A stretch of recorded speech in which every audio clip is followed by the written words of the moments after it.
Colossenses, perdão. Colossenses capítulo 3.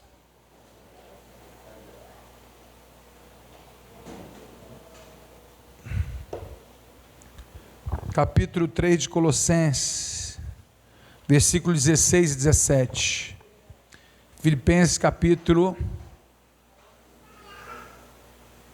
Colossenses capítulo 3, versículo 16. Bota o versículo 17, Léo.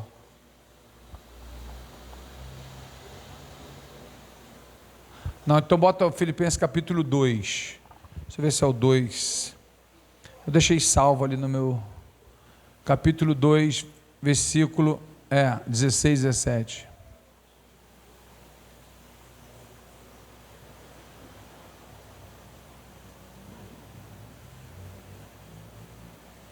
Versículo 17, deixa eu ver como é que é. Não, é Colossenses, Léo. Estou achando estranho isso aí. Eu falei, está diferente ou eu perdi o texto? Colossenses capítulo... Isso aí mesmo. Colossenses capítulo 2, versículo 16, versículo 17. O tema da mensagem é visão noturna. Visão noturna. Tendo uma visão noturna, enxergar na noite, com nitidez. A gente vai entender um pouquinho assim. Muito pode achar que talvez nem o tema seja tão adequado, mas eu gosto de falar visão noturna, e vai ser essa mesmo. O texto de repente você acha que tem nada a ver, mas o que ficou no meu coração. Abra aí, vamos abrir aqui.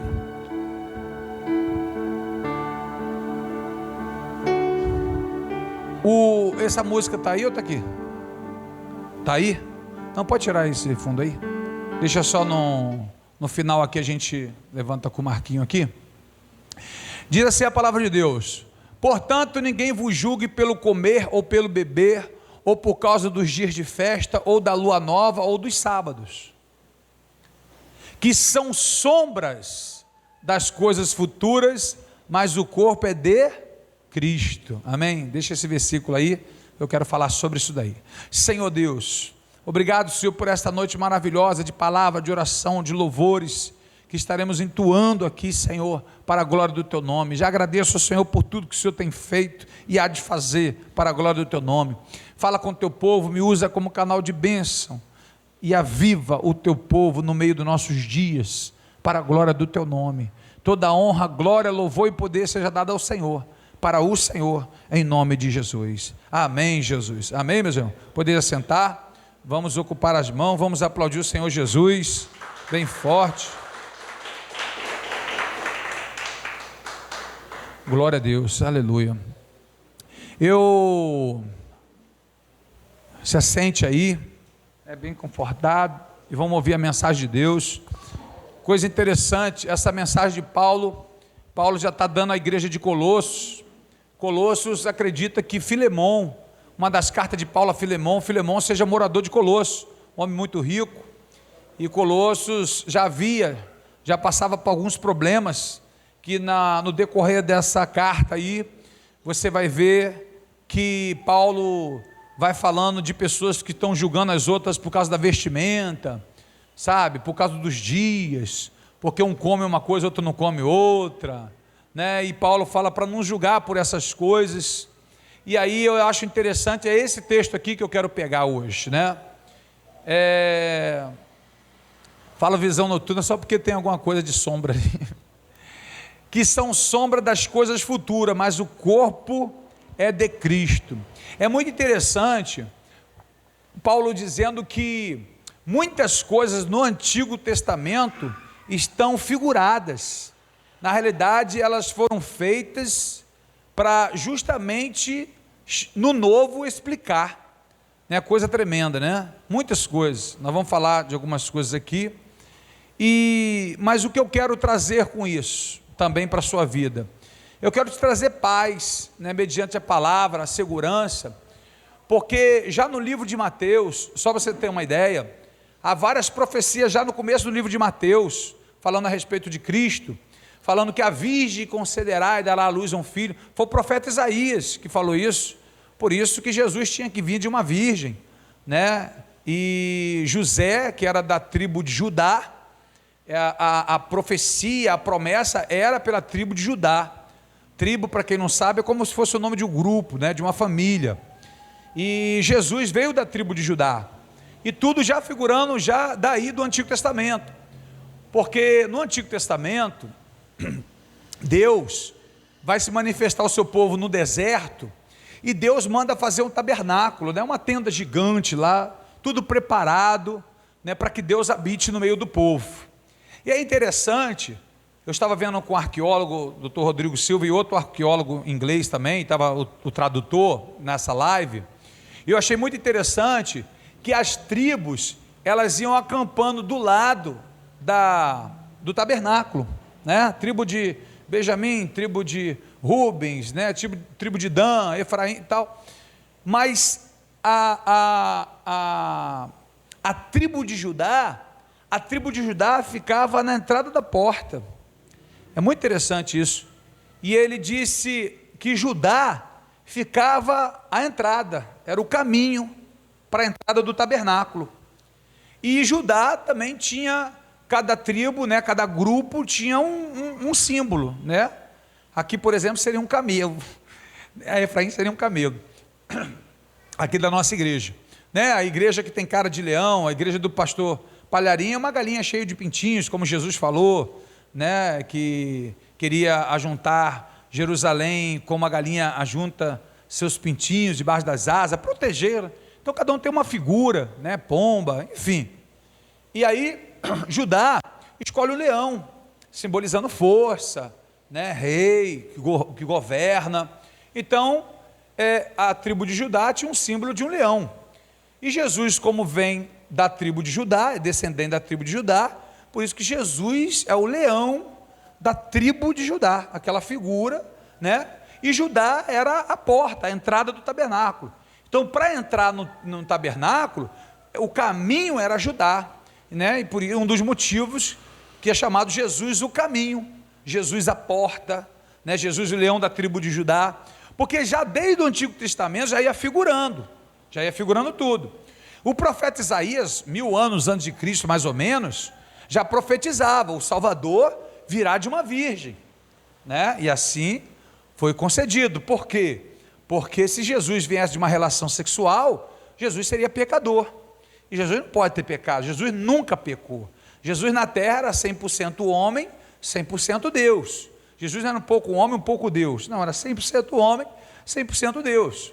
Então ele já figurava, já vinha as profecias, né? Já falando também aonde ele nasceria em Belém, essa é a profecia.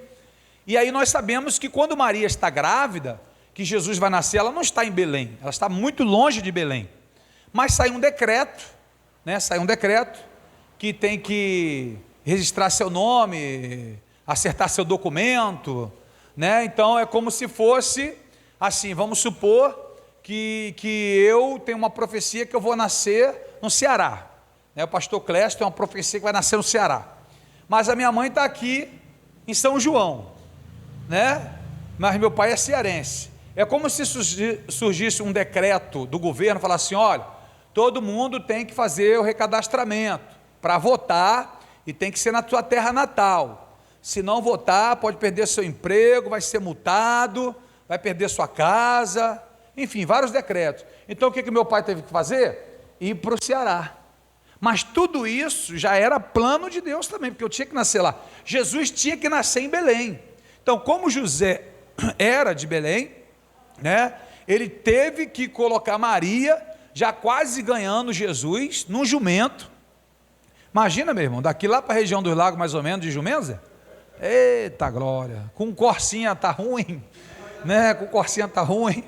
Aí de jumento, meu irmão, meu Deus do céu, que prova, irmão, grávida, levando, e José na guerra, levando. E José a pé, né? Porque a Maria que estava no jumento dele a pé. Então levou-se muitos dias, tal. E a profecia que Jesus nasceria em Belém já era profético, já estava para nascer lá. O decreto só era para fazer parte do plano de Deus. Uma das outras profecias também, se eu não lembro no número de números, se eu lembro da profecia de Balaão, por ali, eu esqueci de pegar agora para vocês, mas havia uma profecia que quando o rei nascesse, nasceria uma estrela, surgiria uma nova estrela. Isso já era profético também. Então os magos do Oriente, né, magos que nós chamamos, a gente tem um pressentimento de magos ser uma coisa do mal, né? Mas eram os sacerdotes do povo dele, eram pessoas inteligentíssimas, cultas, então eram chamados dos magos, os camaradas muito inteligentes, muito culto, muito, né, graduado, né? Então eram os magos do Oriente. Esses magos, eles estudavam as estrelas, astrólogos também, e eles sempre viam as mesmas estrelas, e nesse dia do nascimento, nasce essa nova estrela, e é notória, uma estrela muito diferente de todas elas, grande. Então é a profecia, esses magos, né, esses homens, eles percebem que o Salvador nasceu, e eles partem do Oriente para Belém. Eles sabiam que a profecia também era de Belém, né, eles estudavam isso também, tinham temores a Deus, e eles vão levar agora presentes dignos do homem, do Filho de Deus que nasceu. Por isso que eles levam ouro, incenso e mirra. Por quê? Por que eles levam esses presentes? Porque o ouro simboliza chamando Jesus de rei, porque o ouro é o presente de rei, até hoje, né, meu irmão? É presente de rei. Então leva-se o ouro, então reconhece que Jesus nasceu o rei dos reis. Então quando ele leva incenso, é porque é o símbolo do sacerdócio. Então o incenso simboliza, nasceu o sumo sacerdote, o pastor dos pastores. E em terceiro lugar leva a mirra. A mirra é uma erva amarga, que é o símbolo dos profetas, porque os profetas tiveram vidas muito duras, né? Então a mirra simbolizava o profeta. Então eles diziam, nasceu o profeta dos profetas. Então Jesus está sendo reconhecido como rei, como sacerdote, como profeta, e tudo isso já escrito, né? Tudo já escrito. A Bíblia diz, Oséias, Miqueias, Isaías, esses profetas falaram da vinda do Messias. Jeremias falou que no nascimento, nessa época, muitas crianças morreriam, já era profético isso, que Jesus viria do Egito. Muita gente achava que seria até do Egito que viria o Salvador, mas o que aconteceu nessa época? Quando nasce Jesus, esses magos chegam e vão até Herodes, né, que era o rei, e diziam, nasceu o rei dos judeus. E aí quem era o rei dos judeus? Herodes. Então Herodes falou, nasceu um rei que vai me substituir? Então ele queria já matar o rei. Então aonde ele nasceu? E aí os magos, não, em Belém, já havia profecia, e aí Herodes, para dar uma de migué, para não assustar os magos, falou, vocês vão até lá, mas quando vocês encontrarem, você fala comigo, fala quem é, entendendo? Fala para eu saber quem é, que eu vou adorar também, vou lá adorar também. Mas a intenção era matar Jesus, né? Então nós sabemos, conhecemos a história, que os magos, eles partem para aquele lugar, porque é lá que vai nascer, em Belém, e eles têm esse encontro com Cristo. Mas olha só que coisa interessante, tem muita gente, principalmente nesses presépios, né? É presépio mesmo, né, o nome? Confundo às vezes com o prosélito, né, de Antioquia. Mas os presépios é assim, você vê os três magos, Jesus na manjedoura, né? Mas presta atenção aqui, quando Jesus nasceu, ele estava no Oriente, a viagem de lá para cá levava-se muito tempo, é por isso que quando os magos chegam até Herodes, e diz que nasceu o rei dos judeus, e depois Herodes percebe que foi traído, ele manda matar as crianças de 2 anos para baixo. Por que não mandou matar as crianças recém-nascidas? Porque isso já passou um tempo, tá entendendo? Já passou um tempo, tem muito tempo, então se calculou-se uns meses, um ano e pouco. Então Herodes disse, para não errar, pega todas as crianças abaixo de 2 anos e mata todo mundo. Isso também era profético. Você vai ler no livro de Mateus, falando que Jeremias havia profetizado isso, Em Ramá se ouve choro e pranto, é Raquel chorando pelos seus filhinhos que não mais existem. Raquel era a mulher de Jacó, representando o povo de Deus, né? E já uma profecia que as crianças morreriam naquela época. Então, quem olha de fora assim, pensa que houve um massacre, há uma justiça, onde está Deus? Irmão, quando você conhece Bíblia, você vê Deus no controle o tempo inteiro de todas as coisas. Tem gente até que fala assim, o mundo jaz do maligno, porque jaz significa uma palavra descansa, e as pessoas falam que o mundo já é do maligno. Não, a Bíblia não está escrito que o mundo já é do maligno. A Bíblia diz que o mundo jaz no maligno, o mundo descansa no maligno, o mundo está acomodado no maligno. O maligno não é dono de nada, a não ser da mentira. Ele é o pai da mentira, é a única coisa que ele é dono. A Bíblia diz no Salmo 24 que do Senhor é a terra, o mundo e os que nele habitam. Deus está e sempre estará no controle de todas as coisas nessa terra. Então nós sabemos que há um controle de Deus. E aí, quando eles ficam sabendo que vão matar Jesus, eles fogem para o Egito. Por que eles vão para o Egito? Porque a profecia está escrito pela boca do profeta: do Egito chamei meu filho, se eu não me engano em Oséias capítulo 11. Do Egito chamei meu filho. Então Jesus foi levado para o Egito só para cumprir a profecia. Mas quem não conhece a palavra pensa que está só fugindo. Está entendendo? Então as pessoas que não conhecem a palavra realmente ficam desesperadas. Deus não sabia desse dia aqui? Desde o teu nascimento você acha que Deus não sabia desse dia aqui, dessa data aqui, desse culto aqui? Tem um controle de tudo, onisciência de tudo. Ele sabe como é que vai ser o seu final. Ele sabe de tudo, de todas as coisas. Você tem que fazer a sua parte. Onisciente é Ele, não é você. Achar que você está salvo e está tudo certo, é o escolhido, isso aí não é contigo, isso é a onisciência de Deus. Não confunda com uma predestinação fatalista, que Deus te escolheu para você ser salvo. Não, Deus escolhe para propósito, Deus escolhe para serviço, mas a pessoa pode negar. O apóstolo Paulo disse: eu fui chamado para ser apóstolo, para pregar o evangelho, mas ai de mim se eu não pregar. Ele foi chamado. Teve pessoas que foram chamadas e recusaram. Deus levanta outro no lugar. O propósito de Deus é que não vai se acabar. Agora olha só que coisa interessante, que eu quero trazer aqui, sombra das coisas futuras. O Antigo Testamento, ele está falando que coisas do Antigo Testamento são sombras das coisas futuras. Ou seja, tudo que acontecia no Antigo Testamento tem algo figurado, sabe, para representar no Novo, literalmente. Isso é muito tremendo. Presta atenção aqui. Por exemplo, a própria Santa Ceia. A própria Santa Ceia, nós sabemos que Páscoa é o povo saindo do Egito, é aquela festa comemorativa. Páscoa significa passar por cima, porque é justamente quando o anjo chega, ele pula aquela casa que está com a marca do sangue, a porta, né? Então nós sabemos que quem tem a casa que tem a marca do sangue do Cordeiro, a morte não tem poder sobre aquela casa. Quem tem o sangue do Cordeiro, a morte não tem poder sobre a vida dele. É o coração do homem, o sangue do Cordeiro que é de Jesus. A Páscoa se matava um cordeiro, e o sangue do Cordeiro é que purificava o pecado do pecador. Jesus é o Cordeiro de Deus, né, que tira o pecado do mundo. Então é tudo figurado. O cordeiro que foi morto lá com Moisés, não podia quebrar os ossos,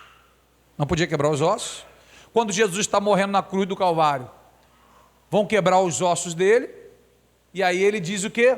Pai, a ti eu entrego o meu espírito. Ele tem que morrer antes que quebre a perna dele.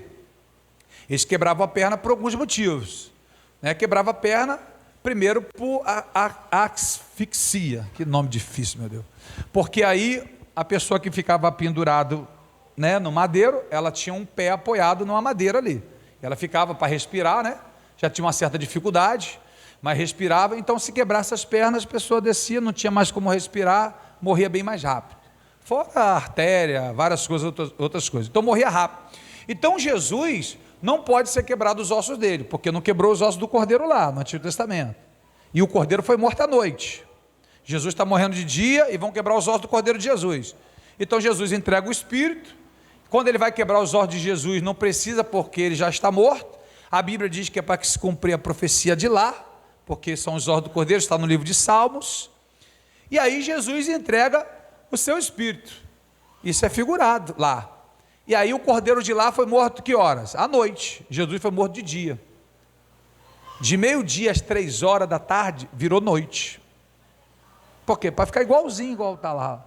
Igual lá no Antigo Testamento, como o Cordeiro que foi morto à noite lá, e Jesus foi morto de dia, ficou noite. Se transformou em treva, porque é muito figurado, é tudo figurado, o tempo inteiro. Então Paulo está falando assim, a coisa do Antigo Testamento são sombras das coisas futuras, as sombras das coisas de hoje. Então quando a gente começa a perceber, a gente começa a entender a palavra, nós ficamos mais seguros, a ansiedade já não te domina tanto, porque se Jesus está na direção da nossa vida, então não vai terminar mal. Eu nunca vi Jesus na direção de alguma coisa terminar mal, nunca vi. Termina mal se tirarmos Jesus da direção, fazemos o que queremos, é sem pensar, sem escritura, faz o que dá na tua cabeça, né? Quer acabar com o casamento, quer sair do trabalho, quer brigar, vai fazendo o que você quer, faz o que você pensa e deixa a escritura de lado, porque aí Deus também sai, porque Deus é a palavra. João capítulo 1, no princípio era a palavra estava com Deus, a palavra era Deus, a palavra se fez em carne e habitou entre os homens. Está falando que a palavra é o próprio Deus. Então quando a pessoa ignora a palavra, ela ignora Deus.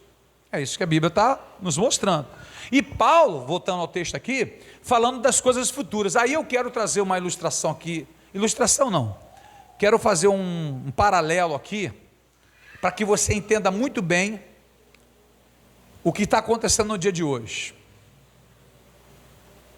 Eu vou pegar o texto de Noé. Presta atenção aqui. Choveu 40 dias e 40 noites. Choveu 40 dias e 40 noites. Não desceu a água 40 dias e 40 noites não, tá? 40 dias e 40 noites passou chovendo. Noé tinha 600 anos e acabou com 601. 601 e saiu da arca. Levou muitos meses, filho, muitos meses. Até a água baixar, tudo isso. Presta atenção aqui. Pedro, o apóstolo Pedro falou assim: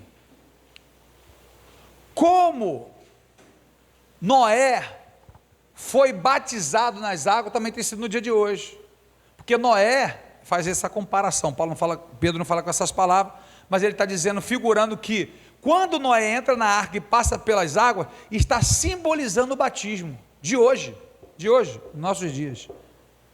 Por quê? Porque o homem vivia numa terra cheia de pecado, ele passa pelas águas e vai viver numa nova terra, em paz, com um novo povo.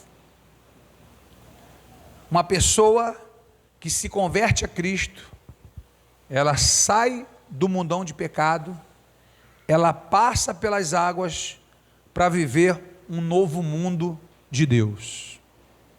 Paulo falou também isso a respeito de Moisés. Moisés também foi batizado nas águas junto com o povo. O povo de hoje sai do mundo, do Egito, do pecado, passa pelas águas e vai viver com o povo de Deus em Canaã, a nova terra. Moisés sai do Egito, passa pelas águas e vai viver em Canaã. É a figura do batismo. É isso que Paulo e Pedro falaram. Sombras das coisas futuras. O que acontecia lá era justamente para ter explicação hoje, para as pessoas saberem como fazer a comparação. Está entendendo? Por exemplo, às vezes a irmã só sai fazer bolo, a irmã Selma faz bolo, e o Zé Antônio é pedreiro.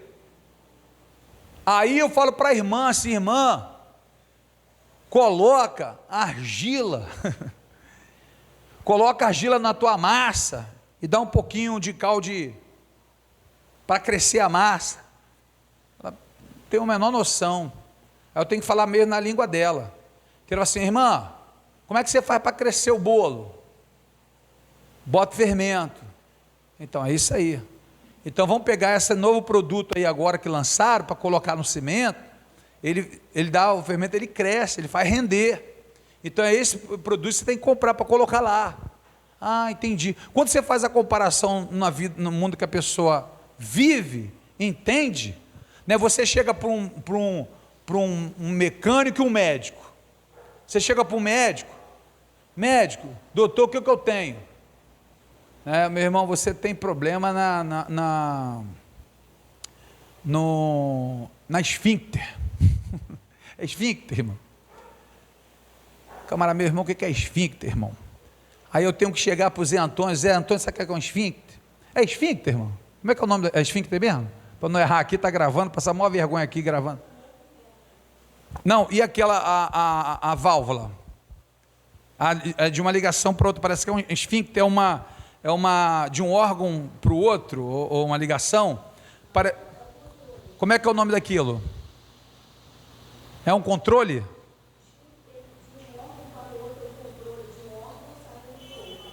Mas parece que assim, vindo de lá para cá, ele não deixa, vai para lá. Aí como é que explica isso? Para um pedreiro, para o torneiro, né? Para o encanador. Cara, isso é uma válvula de retenção. Sabe o que é uma válvula de retenção? Você coloca a válvula de retenção assim no cano, o esgoto vai para lá, mas para cá ele não vem, ele não volta, né, Nilson? Não volta. Então assim, aí o cara vai explicar, pô, isso que está na tua situação aí, está voltando, então tem que ter essa válvula de retenção, a gente tem que, entendendo? Aí a pessoa, consegui entender, entendendo? Você vai falar um mecânico, você pega um carro, você explica o cara, meu irmão, o farol é como se fosse seus olhos, o óleo é como se fosse teu sangue, né? A bateria é o coração. Cara, tão, às vezes faz o paralelo, que aquele negócio que faz assim, pá, dá um choque no coração do camarada, aquilo é uma chupeta, aquilo é chupeta. Aí como é que o pessoal entende mole? Chupeta, porque dentro do coração da gente, existe, não são células não, neurônios, como é que é o nome agora? A doutora saiu, eu ia perguntar, fiquei na onça aqui agora. Mas dentro do nosso coração, é célula, é neurônio, dentro do coração, que faz pulsar. Células feixes de Purkinje. Não, célula, o nome aí é muito difícil, célula. São células que ficam dentro do coração, que tem energia de dar choque, de acender uma lâmpada. A energia que tem no teu corpo acende uma lâmpada. Essa energia, dentro do coração, que fica, aquilo ali, ó, fica fazendo. Por isso, fica de passar, de hashtag aqui, o seguinte, ó. Pessoas aí, irmãs, que gostam de colocar o telefone, sei assim, e toca, e aquilo é radioativo, pode mudar a batida, né? Existe os cardiologistas, eles falam muito sobre isso. Fica botando aqui, aí tem a batida, é muito radioativo, e aí pode mudar o compasso ali, pessoas que têm problema de coração, porque dentro do coração tem a célula que tem energia, e ela que fica pulsando, aí ela para, aí o camarada vem com choque, aquilo é um choque mesmo, dá choque, ele bota aqui no peito para pegar a célula lá dentro do coração, e aí você pega isso no carro, viu o barulhinho? Porque é o barulho que faz o negócio. Quando você pega um carro, quem é que não dirige, meu carro morreu, a bateria arriou, o camarada chega com um carro, aí bota um cabo na bateria dele e bota o cabo no meu, liga, pá, aí pega, e é a mesma coisa que se faz então, está entendendo? Para fazer a comparação, para entender, Deus fez da mesma forma com os judeus, com o povo israelita, com a igreja. Aqui, para a gente, a igreja, a gente consegue entender muito hoje o Novo Testamento pelo Antigo, também. Os judeus ortodoxos, os que se converteram, que se tornaram igreja, eles hoje entendem muito o Novo Testamento por causa do Antigo, e outro entende do Antigo por causa do Novo. Isso é muito maravilhoso, é Deus atingindo todos os povos, coisa maravilhosa, coisa fantástica. Cadê o barão? Oh, glória! Olha só que coisa tremenda. Agora presta atenção aqui de Noé. Deixa eu acabar aqui a parte de Noé aqui. Presta atenção aqui. Geralmente, um profeta, uma tribo, uma igreja, tem um símbolo. e você reconhece pelo símbolo. Por exemplo, símbolo da Nike. Você não precisa escrever Nike, o símbolo você já sabe, né? Adidas. Então você vai, o leão da tribo de Judá, quando viu o leão já sabia que era da tribo de Judá. Tem muito símbolo, né? O símbolo do profeta Elias eu vejo como um corvo. Por quê? Porque quando Elias ficou na caverna pedindo a morte, foi os corvos ou corvos, é plural metafônico. Então o que acontece? Eles foram alimentar Elias, foram os corvos, né? Foram alimentar Elias. Então Elias simboliza muito o corvo. O símbolo do profeta Elias é muito o corvo, que foi alimentado pelo corvo na caverna. E quem representa o Espírito Santo?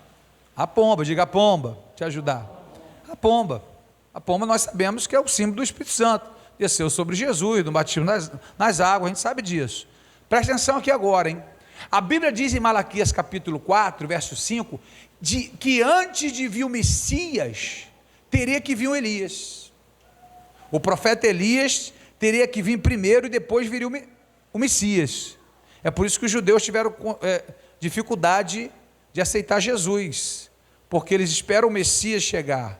E Jesus falou que o Elias era João, que era o profeta que ia preparar o caminho, né? Então eles não entenderam, os israelitas de hoje, né? Israelita, israelense, judeu. Judeu hoje é uma religião. É uma religião. Hoje judeu é cristão, judeu, católico, espírita, cada um tem uma linha de pensamento. Judeu hoje é o camarada que só acredita em Deus, mas não acredita em Jesus como Deus. Acredita que Jesus é menor, é filho, é profeta. Está entendendo? Por isso que tem muitos judeus que você vê por aí, porque é uma religião hoje judaica, né? Israelitas são aqueles que nascem em Israel mesmo, são do sangue lá, né? Nasce lá em Israel, são israelitas. E existe o israelense, que é cidadania. Uma pessoa que é brasileira, mas quer morar lá em Israel, ela tem cidadania israelense. Então olha só, presta atenção aqui. Antes de chegar o Messias, tem que vir o Elias. Está todo mundo esperando isso. Agora presta atenção aqui no símbolo lá de Noé. Noé, quando ele vai largar a ave para ver se está seco a terra, ele não lança a pomba primeiro. Não é a pomba que vai primeiro. Ele lança um corvo. Ele solta o corvo. É o corvo que vai. Vê se não é o símbolo do profeta Elias. Olha o que está simbolizando ali. Ele lança o Elias e depois a pomba. Depois o Messias, depois o Espírito Santo. Agora que coisa interessante. A pomba sai e não encontra lugar para pousar. Vê se não é o recomeço do mundo. Quando começou o mundo, o que Deus falou sobre o Espírito Santo? O Espírito Santo pairava sobre as águas, voa abaixo, voa rente, sobre, isso é que é pairar. A pomba, que é o símbolo do Espírito Santo, está pairando sobre as águas, como na criação. E Cristo, olha que coisa tremenda, e a pomba volta, porque ela não encontra lugar para pousar, ela não encontra lugar para fazer morada. E eu vejo isso, uma coisa muito tremenda. Eu vejo o Espírito Santo procurando pessoas, procurando lugar para pousar. Porque o que é a terra? E aqui eu vou juntar com a mensagem de Jesus. Presta atenção aqui, hein? Para você não perder o raciocínio aqui. Jesus fez uma parábola, uma comparação, uma ilustração, um faz de conta. Ele disse: um homem pegou semente, um semeador saiu a semear, colocar a semente na terra. O que vai levar a semente é o pregador. A semente é a palavra, e a terra é quem recebe. É a terra que recebe a semente. Então é você, sou eu, que recebe a palavra. O nosso coração. O que a gente vai fazer com essa semente? Aí Deus coloca 4 tipos de pessoas dentro da igreja. 4 pessoas, 4 tipos de pessoas ouvintes da palavra de Deus, vou dizer assim melhor, dentro da igreja não. Ouvintes, 4 tipos de pessoas.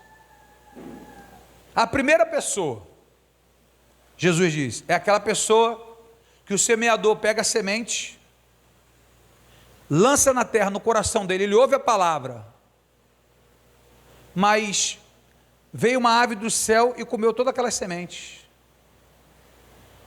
Isso é uma pessoa que ela ouve a palavra de Deus, ela gosta, mas dali para lá, muda nada.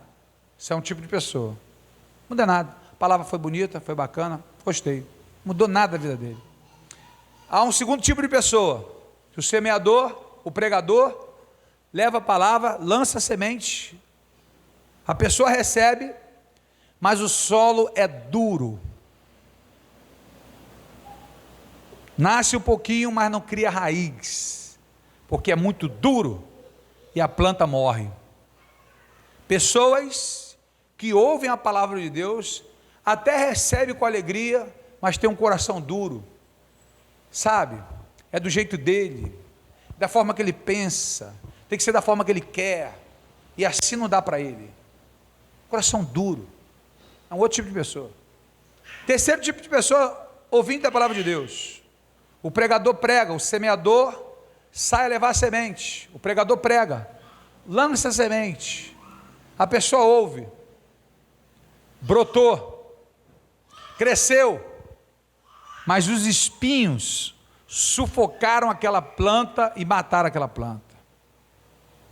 Jesus explicando, são pessoas que vão ouvir a palavra de Deus, que vão receber com alegria, vão receber de bom grado, mas o problema das riquezas, os problemas da vida, a perseguição, as lutas, as vaidades, os presentes que o mundo vai apresentar, ela se leva, se deixa se levar, se sufoca, abandona a fé por causa de problemas, de riquezas, de perseguições, ela abandona a fé, morreu. E há um quarto tipo de pessoas, 4 tipos de pessoa. O quarto é aquela pessoa que o semeador sai a semear, lança a semente, ela ouve a palavra, ela cresce, e não para de crescer, ela cresce, e ela fica tão grande que ela começa a dar frutos, além de não morrer, ainda dá frutos. São pessoas que ouvem a palavra com alegria, recebe de bom coração, se firma na presença de Deus, não sai mais da presença do Senhor, e o seu testemunho, o seu propósito é ganhar almas para o reino de Deus.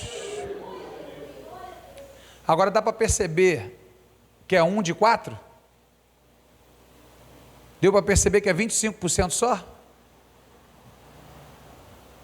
Muitos serão chamados, mas poucos serão escolhidos. Por se multiplicar o pecado e a iniquidade, a injustiça, o amor de quase todos esfriará.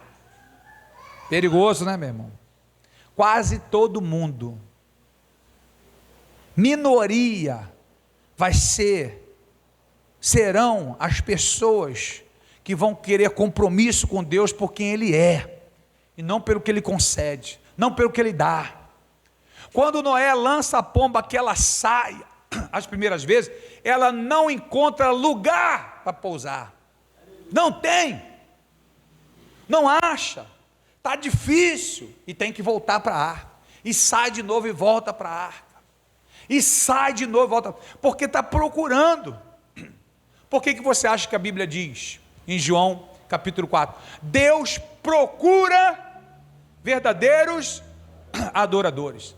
Se procura é porque não é fácil de achar, não dá multidão, batismo com o Espírito Santo, renovo, ser crente, isso não dá multidão. Os pastores estão ridicularizados hoje, se ficar falando o tempo inteiro de ganhar alma, evangelismo, de isso, de cuidar das vidas. Cada um cuida da sua vida. Está brigando, chama a polícia, está passando mal, chama o SAMU. O camarada não tem condição de cuidar de um montão de gente, cada um vai se levando. E aí já passou que o pastor dá a vida pelas ovelhas, o amor, o cuidado. A Bíblia diz: o zelo pela tua casa me consumirá. Olha que coisa tremenda. O Espírito Santo, o Espírito de Deus está procurando quem ele possa usar. E aí Paulo fala aos Coríntios, capítulo 12, procurar os melhores dons. Está ensinando já a igreja. Não é só ser crente, não, é procurar agora os dons celestiais para ser usado, e milagre, maravilha. E aí eu fui impactado, né, pelo testemunho dos meus irmãos, do pastor Luciano Subirá, dos milagres, das maravilhas que ele estava falando, de livramentos, de curas extraordinárias, de sentir. Quantas vezes aconteceu isso com a gente?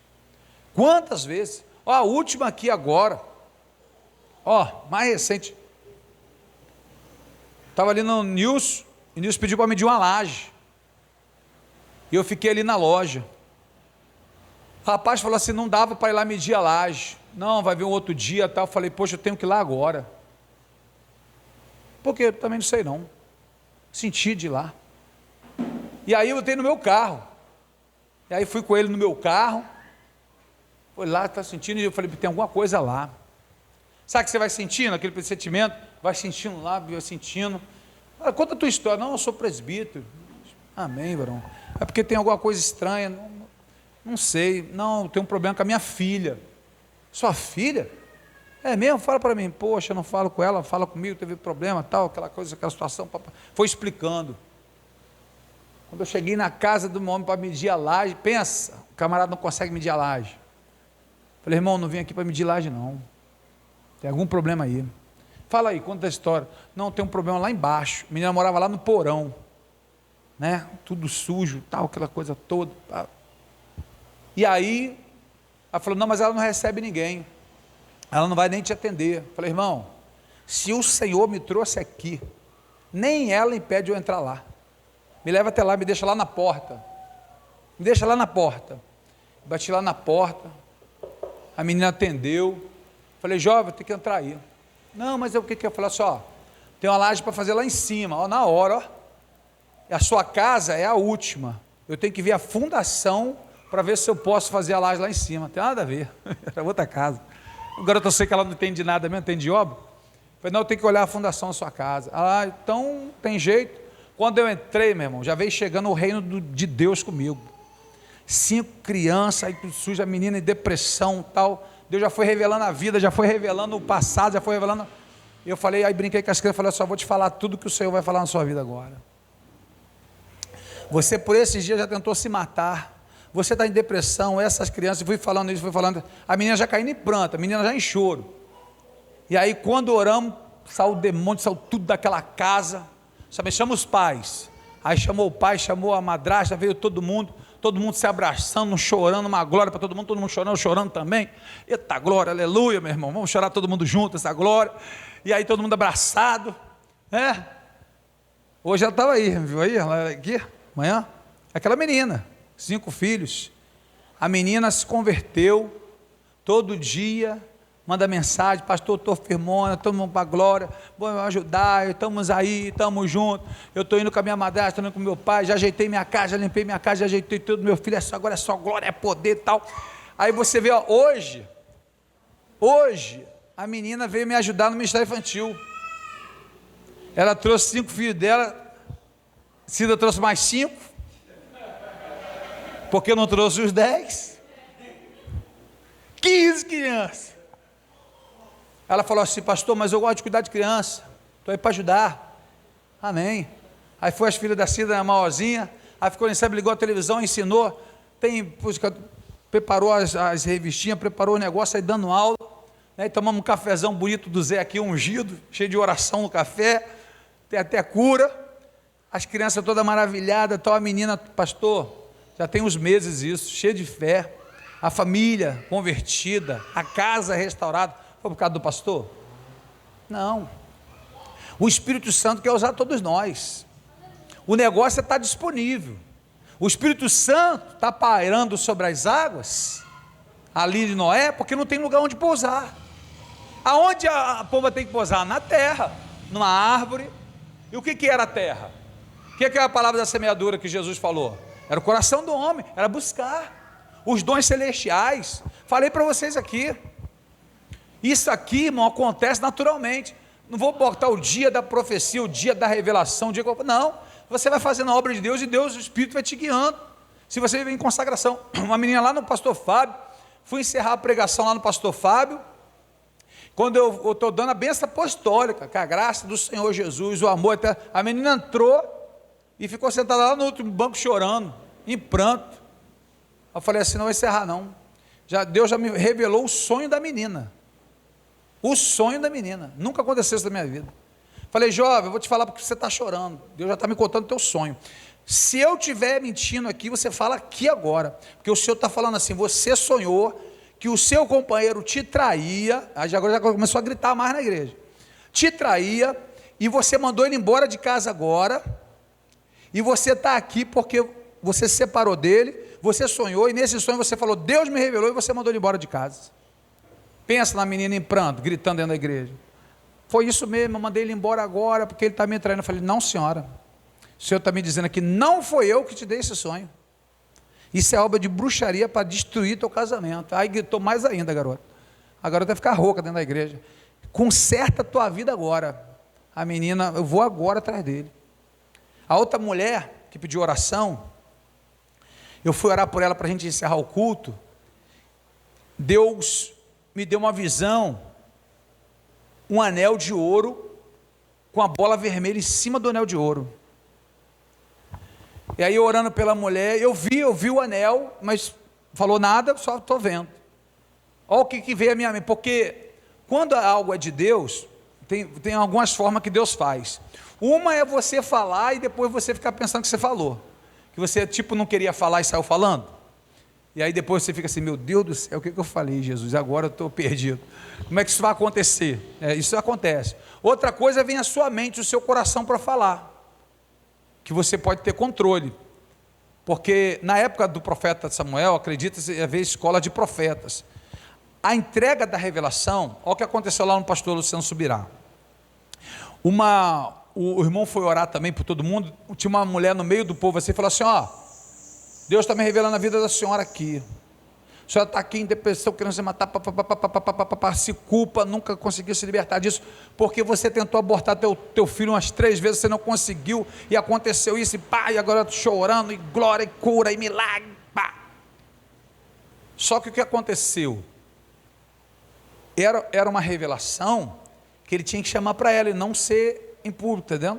Porque o filho estava ali, e ali que ele foi saber que ele quase foi ser abortado, e agora ele não fala com a mãe.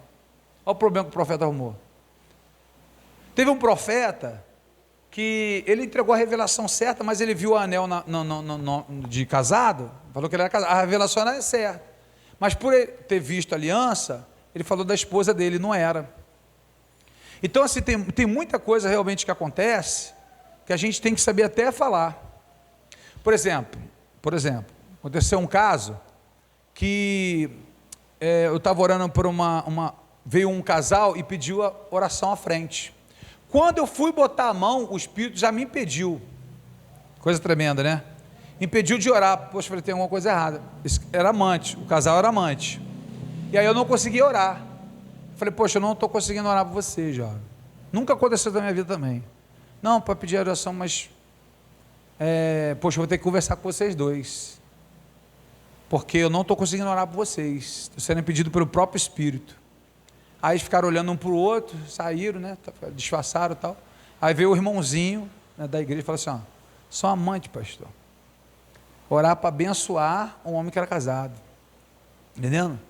Essa mulher da aliança, do anel, olha só, uma semana antes, o pastor Fábio tinha contado uma experiência. Experiências são fantásticas, irmão. Eu vou trazer aqui, você vai ver como é que são coisas muito profundas. O pastor Fábio, uma semana antes, falou assim, irmãos, eu estava orando, e tinha lá uma situação de espiritismo lá, tal. A perna dele ficou dura, que era uma seta maligna, e conseguiu atingir ele, para intimidar. né? Obra de macumba, de feitiçaria, não sei o que lá, para intimidar. Ele, falaram isso, aquilo. Aí ele ficou perna dura. Ele falou, ó, em nome de Jesus, está repreendido agora. Aí eu fiquei bonzinho, irmão, tal. Eu fiquei ouvindo o pastor Fábio. Na outra semana, eu fui orar por essa mulher. Quando eu orei que eu vi o anel de ouro, uma bola vermelha em cima, olha só o que veio à minha mente. Esse anel foi dado pela amiga dela, e a amiga dela tem pacto com pombagira, e deu a ela para destruir o casamento dela. E o marido dela tem um cordão. Pensa, falar um negócio desse. Falei, eu vou falar, se eu tiver errado, a senhora me corrige, se é coisa da minha mente, porque eu vi claramente que a senhora tem um anel de ouro, com a bola vermelha em cima, a senhora ganhou para destruir seu casamento, e o seu marido tem um cordão. Pensa na mulher chorando e gritando. Foi lá na bolsa, pegou o anel e trouxe o anel. É esse aqui? Igualzinho da visão. Irmão, quando eu peguei, aqui ó, pensa, o meu lado esquerdo todinho, paralisado, e formigando, o lado esquerdo todinho, ó, todinho assim, esquerdo, formigando, e era justamente o lado que eu peguei o anel. E aí tudo formigando, e aí eu lembrei do que o pastor Fábio tinha falado, né, de intimidar. Eu falei, não, em nome de Jesus, porque Deus permitiu Deus tocar em Jó, no corpo de Jó, não é na mente não, na alma não, no corpo. Pode acontecer. E aí aconteceu com Jó, aconteceu com o pastor Fábio, falei, o que está acontecendo comigo? Falei, em nome de Jesus, tua intimidade sai tal. E eu senti saindo, como se fosse espetos assim saindo. E aí, falaram até que eu não vigiei. Eu peguei o anel de ouro e joguei no ralo, joguei fora, foi embora. Aí teve até o irmão que falou assim, mas não era ouro? Eu falei, meu irmão, agora foi tudo por Satanás, lá não sei se era o certo, se era o errado, só sei que eu joguei no ralo. E ainda bem que a mulher não mandou pagar o anel de ouro. Aí foi tudo embora. Aí ela desesperada pegou, não, nós estamos separados.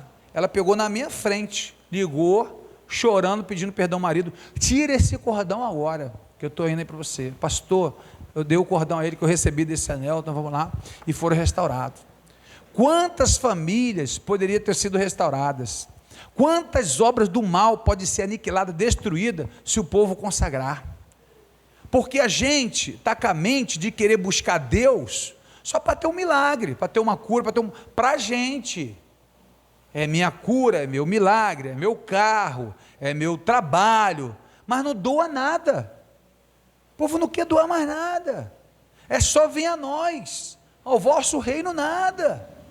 Então é só tirar de Deus. É como se tivesse um pai milionário e fosse até o pai só para pedir dinheiro. Não, o senhor é milionário, eu quero um carro. Não é que ele vai deixar de dar um carro, não é que ele vai deixar de dar, mas só me procura para isso.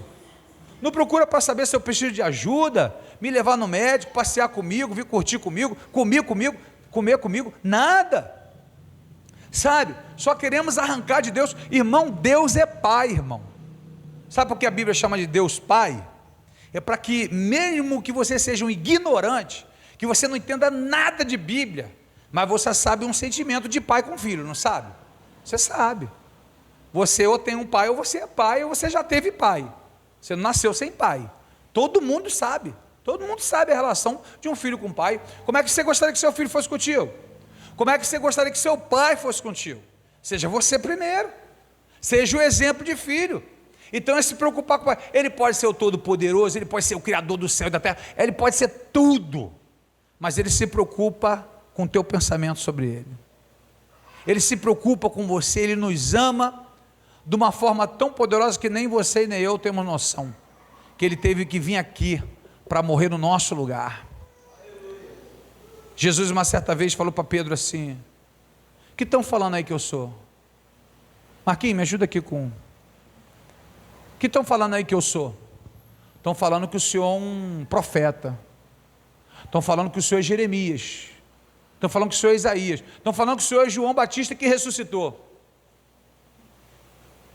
Olha o que Jesus falou, mas e vocês? Quem você acha que eu sou? Eu vou traduzir para você o que Jesus está querendo dizer. O que o mundo acha de mim, eu não tem a menor importância isso. O que as pessoas acham de mim não tem a menor importância. O incrédulo, quem perde é ele. O ateu, o que eu posso fazer? Eu amo ele, quero salvar ele. mas a escolha é dele. Os fariseus, os hipócritas, que eu tenho que provar que eu sou Deus, que eu tenho que mostrar alguma coisa, negativo. Agora com vocês eu me preocupo. O que vocês acham de mim eu me preocupo. O que vocês pensam de mim eu me preocupo. Deus não tem interesse em mostrar sua glória, revelar para que as pessoas creiam nele. Deus quer revelar a sua glória para aqueles que já creem nele, aqueles que já são deles. Deus não é que faz acepção, todos têm o direito de escolha. Todos podem servir a Deus ou não, todos podem querer compromisso ou não. Agora, aqueles que resolvem ter um compromisso maior com Deus, esse Deus quer pertinho. Deus se preocupa. Irmãos, olha a oração de Jesus quando foi ressuscitar Lázaro. Pai, eu falei que ia ressuscitar Lázaro por causa da multidão, todo mundo seguindo Jesus ali, maravilhado. Lázaro, amigo dele, Marta. Mas eu sei que tudo que eu peço ao Senhor, o Senhor me atende. Você acha que Jesus precisa pedir alguma coisa? Jesus é o próprio Deus, só que ele está ali figurando como homem, como você deve fazer, como eu devo fazer escolhas. Então Jesus se revela, Deus se revela a nós, e Ele procura homens e mulheres, e Ele diz: quem perder a sua vida por mim, achá-la-á. Dá a vida por Cristo. A gente tem que parar de ficar fazendo as nossas vontades o tempo inteiro. Só vem a nós, só o que a gente quer, só o que a gente precisa. A gente precisa parar um pouco para perguntar um pouco para Deus o que Ele quer de nós, como fazer Ele alegre, como alegrar o coração do Pai. E aqui entre nós, a pessoa que conseguir alegrar o coração de Deus é o filhinho querido. Tudo que pedir, papai quer dar. Qual é o pai aqui? Jesus disse: qual é o pai que o filho pede um pão, você dá uma pedra? Vocês são melhores do que eu? Vocês são melhores do que eu? Vocês acham melhores pais do que eu? Porque vocês são maus e os filhos pedem e vocês gostam de dar. Vocês gostam de ver a alegria do filho. Eu lembro, eu tenho na memória até hoje, um dos momentos mais marcantes da minha vida foi quando eu comprei o PlayStation 1 pro meu filho, Felipe e o Tiago. Tinham 7 aninhos, 8 aninhos, sei lá. E aí quando a gente chegou com o PlayStation, eu e a Érica juntamos tudo, quase tive que vender um rim para comprar aquilo, duro, igual não sei o que lá. Mas os nossos 2 filhos, coitados, em casa não tinha nada para aprender, não tinha vamos comprar. Aí o Felipe abraçou, cara, o Tiago, e falou assim: hoje é o dia mais feliz da minha vida. Camarada, meu irmão. Pensa, eu e Érica ali chorando. Puxa, Érica, valeu cada centavo. Valeu, podia vender o carro. E aí ver os dois ali, maior barato, os dois jogando, maior felicidade e tal. Pô, maior alegria de ver o filho feliz, cara. E Jesus: vocês são maus e gostam de ver o filho feliz. Porque eu, Senhor, se vocês me pedissem, eu não faria. Aleluia. Se vocês me pedissem, porque eu não faria. Coisa tremenda. Agora, o que nós vamos pedir? É só o videogame? Só o carro? Não é legal também o filho chegar também e me abraçar assim: poxa pai, não é pelo presente não, presente também, mas eu te amo. E aí o garotinho abraçar e te beijar, e gostar de ir com colo, e gostar de ficar contigo. Os teus filhos te amam. Os teus filhos dizem: eu quero ser igual ao Senhor. Eu quando crescer eu quero ser igual ao Senhor. Que coisa linda, irmão. Coisa maravilhosa. Olha relacionamento de filho com pai. Pode não conhecer Bíblia nenhuma, mas é isso que Deus quer. É isso que Ele quer, que sejamos parecidos com Ele. Ele disse: os meus discípulos serão parecidos comigo, e farão as obras que eu faço, e vós sereis conhecidos por meus discípulos, quando amardes uns aos outros. Que vai ser parecido com Ele. E hoje a gente está perdendo a essência, mas eu louvo a Deus que Deus não disse todos, Deus disse: quase todos esfriariam. Nós vamos entrar nesse pouquinho aí, meu irmão. Esse pouquinho, esse 25% que vai ficar firmão com Deus ali, nós vamos pegar firme com Ele. Senhor, não vamos abandonar, nós não vamos recuar, nós não vamos largar o arado, nós vamos morrer com o Senhor, nós vamos lutando, e nós vamos prevalecendo, e Deus vai dando vitória, e Deus vai tirando a obra de macumbaria, de feitiçaria, vai jogando por terra toda maldição, todo impedimento. A tua casa vai ser próspera, a tua vida vai ser uma bênção. Nós vamos ver os nossos filhos no altar, nós vamos ver os nossos netos pregando a palavra, levando a palavra, louvando, e ele dizendo: eu aprendi com meu pai, eu aprendi com meu avô, eu aprendi com a minha mãe. É o teu ensinamento, são as tuas atitudes hoje que vão moldar o caráter do seu filho. 70%, 80% ele aprende em casa. Uma boa família, uma boa nação. Uma família destruída, uma nação destruída. A célula matriz da sociedade, a família. E por isso a gente tem que se voltar, e por isso a gente tem que buscar em Deus. E o Espírito Santo que está voando por aqui, eu quero dizer que ele vai encontrar morada hoje. Ele vai encontrar lugar que ele possa pousar. Aleluia. E sabe o que aconteceu? Fica de pé, fica de pé. Sabe o que aconteceu na última volta da pomba ali? Ela trouxe no seu bico um pedaço, um pouquinho de folha de oliveira. Diga oliveira. Por que não mangueira, goiabeira? Por que não jaqueira? Por que oliveira? Porque oliveira é que produz azeite, é o que produz azeitona, e é o símbolo da unção. É o símbolo da unção do Espírito Santo. E eu vejo, irmão, como Deus estivesse voando por aqui, o Espírito Santo, agora com essa unção, procurando lugar para pousar, para derramar dessa unção, para derramar desse poder, porque Deus procura os verdadeiros adoradores. E nós queremos dizer ao Senhor: Deus maravilhoso e poderoso, eis-nos aqui, Senhor, para que seja derramado do teu Espírito. E a tua palavra diz que todos estavam reunidos no mesmo lugar, e o Espírito Santo desceu sobre eles, como no dia de Pentecoste. Estavam todos reunidos no mesmo lugar, ouvindo a palavra da profecia, dizendo que a Bíblia estava se cumprindo, que o Espírito Santo ia descer sobre eles, e todos eles foram cheios. Que seja, Senhor, que seja aqui nesta noite, que o Espírito Santo encontre morada, que o Espírito Santo, Senhor, possa pousar, que o Espírito Santo, Senhor, possa se manifestar na vida de cada um de nós nesta noite.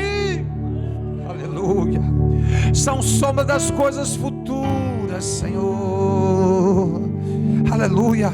O passado, o Antigo Testamento, são sombras das coisas futuras, e nós estamos vivendo o futuro. Que o Espírito Santo possa encontrar morada, que o Espírito Santo possa encontrar o lugar, Senhor. Aleluia. Mas diga para o Senhor: de ti